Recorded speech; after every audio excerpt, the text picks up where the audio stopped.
Bienvenue à tous les amis, c'est la paracha de Kitavo, paracha de Rasra. Comme on dit chez nous, on va se faire maudire pendant ce Shabbat par le bon Dieu lui-même. Imaginez-vous, quelqu'un vous appelle et vous dit: mon ami, je t'adore, j'ai besoin de te maudire. J'en ai pour 10 minutes. Quand je t'appelle, à midi pile, s'il te plaît, décroche le téléphone. Et quand tu décroches, je ne sais pas pourquoi tu as décroché, il te demande de ne pas accrocher tant qu'il n'a pas fini. Et ça va durer 10 bonnes minutes de rafale. Il va te dire tout ce qu'il a sur le cœur.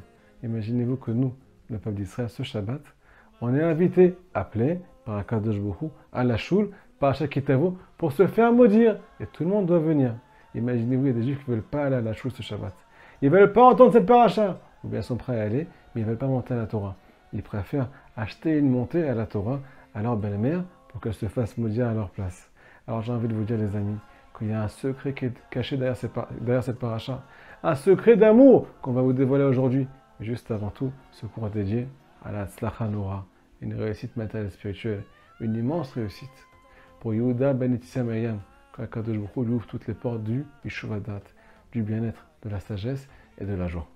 On commence doucement avec les paroles du Zohar Akadosh. On dit le Zohar: derrière toutes ces malédictions seront enfermées toutes les brachot du peuple d'Israël et tout le réconfort du peuple d'Israël.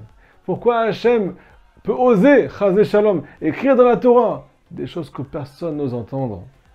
Qu'une Chazé Shalom, une maman, va peut-être commencer à consommer ses enfants, que quelqu'un il va avoir peur du matin au soir et ainsi de suite. C'est ce qui nous arrive vraiment aujourd'hui. Pourquoi Hachem marque ça dans la Torah? Nous dit le Degel Mahane Ephraim, un des plus grands élèves du Baal Shem Tov. Akadosh Baruch Hu, il est prêt à tout pour que tu restes proche de lui. Et il est prêt à t'éprouver, te mettre au pied du mur pour que tu te réveilles. Et que tant que tu ne te réveilles pas, il ne te lâchera pas. Il est tellement amoureux de toi. On dit en hébreu, Anilo mevater alecha. Je ne peux pas me passer de toi. Et je ne te laisserai pas tomber, je ne te laisserai pas t'éloigner. Tu t'éloignes, je te passe un coup de fil, je te dis reviens. Et pour ça, j'utiliserai tous les moyens. C'est une parole du Degel Mahane Ephraim, un des plus grands élèves du Baal Shem Tov. Derrière toutes ces malédictions seront enfermées l'amour d'Akadosh Baruch Hu. Il y avait des tzadikim qui pleuraient pendant la page de Kitavo. Pas qui pleuraient de peur, Chas Shalom. Ils pleuraient d'amour, de gagouim, et de languissement. Jusqu'à où Akadosh Baruch Hu, tu es prêt à m'éprouver, à me faire peur pour que je me rapproche de toi? Écoutez les paroles du Baal Shem Tov. Pourquoi un juif il a peur dans sa vie? J'en ai la chair de poule quand je vous parle. Des fois, Chas Shalom, on a des craintes. On a ce qu'on appelle des pradim, des charadot. Il y a des gens qui sont sous médicaments parce qu'ils ont peur dans leur vie. Alors on ne peut pas comprendre exactement pourquoi. Mais une des raisons qui est marquée dans le Baal Shem Tov, et cette raison, elle peut guérir beaucoup de personnes, Rabotai.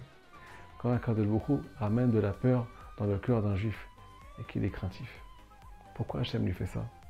Pour lui faire du mal, pour l'éprouver, pour le punir parce qu'il a fauté? Pas du tout. Écoutez les paroles du Baal Shem Tov. C'est pour qu'il se rappelle de la vraie crainte du ciel. On est obligé d'éveiller, de réveiller en bas dans ce bas monde la tribu qui s'appelle la crainte, pour réveiller la vraie crainte dans les mondes supérieurs. Ce qui fait référence à une crainte révérentielle. Sache devant qui tu te tiens. Sache qui c'est qui dirige ta vie. Quand tu viens prier, tu te tiens devant le roi. Tu es en contact avec le roi. Le roi t'aime, il veut te rapprocher. Donc quand on fait peur en bas, Akadosh Baruch Hu nous dit le Baal Shem Tov, il veut juste te rappeler. N'aie pas peur de ce monde. N'aie pas peur de moi non plus. Mais aie la crainte révérentielle. C'est un plaisir, c'est un délice spirituel, Rabotai. Alors j'ai envie de vous ramener, les amis, quelque chose qui m'a toujours interpellé. Quand on fait le Shema Israël, il faut savoir que le Shema Israël, on appelle ça dans la Torah, Ol Malchut Shamaim. Prendre sur soi le joug divin. Écoutez cette lettre. Cette lettre, pas du président de la République. Cette lettre du bon Dieu qui est envoyée à chaque juif et qui demande d'être lue au moins 2 fois par jour, le matin et le soir, et aussi avant de se coucher, qui est Shema Alamita. Qu'est-ce qu'on dit là-bas? Ve'ahavta et Hashem Elokecha. Aime l'Éternel ton Dieu. Imagine-toi. Quelqu'un d'important, quelqu'un de très très important, quelqu'un qui n'a besoin de personne, quelqu'un qui est vraiment demandé, quelqu'un chez qui on arrive, on essaie d'avoir un rendez-vous et impossible de l'avoir, impossible de lui parler. Cette personne-là t'envoie une lettre, elle te dit, Ve'afta, commence à m'aimer. Bechol levavecha, de tout ton cœur. Bechol nafshecha, de toute ton âme. Bechol moedecha, de tout ton argent. Et tu vas écrire ces paroles que je suis en train de t'enseigner. Il faut que tu poses ces paroles sur ton cœur. Ces paroles d'amour que j'ai pour toi, que je t'enseigne maintenant, je t'en supplie. Grave-les sur ton cœur. Enseigne à tes enfants. Parle-en en chemin. Écris-les sur la mezouza. Pense à moi matin, midi, soir. Anochi Hashem Elokecha, les 10 commandements. Je suis l'Éternel ton Dieu.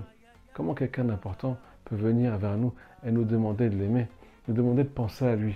Ce n'est pas un clochard dans la rue, c'est le bon Dieu qui s'adresse à nous. Le bon Dieu, Rabotai, il veut ce qu'on appelle être proche de nous. Il veut qu'on pense à lui. Tout ce qu'il désire, c'est un lien d'amour. Donc j'espère que vous avez compris, Rabotai, l'esprit de nos cours. L'esprit de nos cours, c'est vraiment dévoiler ce qu'on appelle la miséricorde à travers tous les passages de la Torah. Comment ça, ce qu'on appelle sortir des dynimes, de la rigueur. Des fois, on prend la Torah comme quelque chose qui est difficile, comme des châtiments, comme des punitions. Tu fais pas ça, il va t'arriver ça, ainsi de suite. Akadosh Baruch Hu, il veut rien qui nous arrive. Il veut juste nous rapprocher de lui.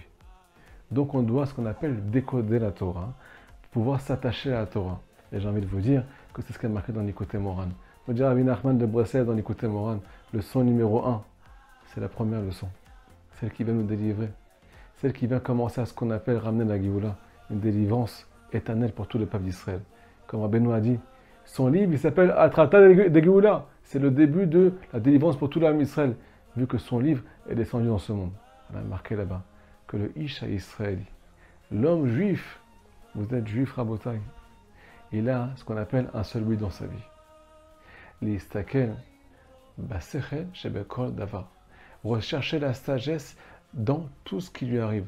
La sagesse de Dieu, le message de Dieu dans tout ce qui lui arrive. Qu'est-ce que j'ai envie de vous dire par là? Le dire Rabbi Nachman, non seulement il doit la chercher, mais il doit la trouver. Chercher les messages d'Akadosh Baruch Hu dans sa vie, dans ses épreuves, dans ce qu'on appelle ce qui sent une malédiction, dans ses problèmes de chambaïd, dans ses problèmes d'éducation, dans ses problèmes avec le bon Dieu, dans ses problèmes avec lui-même, dans ses problèmes d'argent, ses problèmes de santé. Il doit chercher le clin d'œil d'Akadosh Baruch Hu. Il doit s'attacher à ce message-là, pour que ce message nous dise à Benoît Akadosh, il éclaire ses chemins. Des fois, nos chemins, ils sont remplis de pénombre. On ne sait plus où on habite. Mais quand on vient s'attacher à la vraie parole, à la vraie kavana, la vraie pensée divine qu'il y a derrière toutes ces épreuves, derrière cette crainte, derrière ces malédictions, comme le dit le Zohar Akadosh, ce ne sont que des bénédictions. Les tzadikim, ils pleuraient de tout leur cœur quand ils entendaient des paroles aussi fortes. Pourquoi? Pour qu'on reste proche de Dieu, pour qu'on ne s'éloigne pas de lui. Parce que c'est par amour. Alors qu'est-ce qui va se passer? Tous nos chemins seront éclairés. Alors j'espère que le message est passé, les amis. N'hésitez pas à poser vos questions et à commenter ce cours. Et surtout, aidez-nous à partager les cours. On a besoin de vous. Grâce à vous, des Juifs font teshuva parce qu'ils découvrent doucement la lumière de leur chassidoute. Une lumière qui est censée guérir le peuple d'Israël et amener Mashiach Tzidkenu. À très très bientôt. Shabbat Shalom. מחשבות טובות, מה ימה, מה ימה,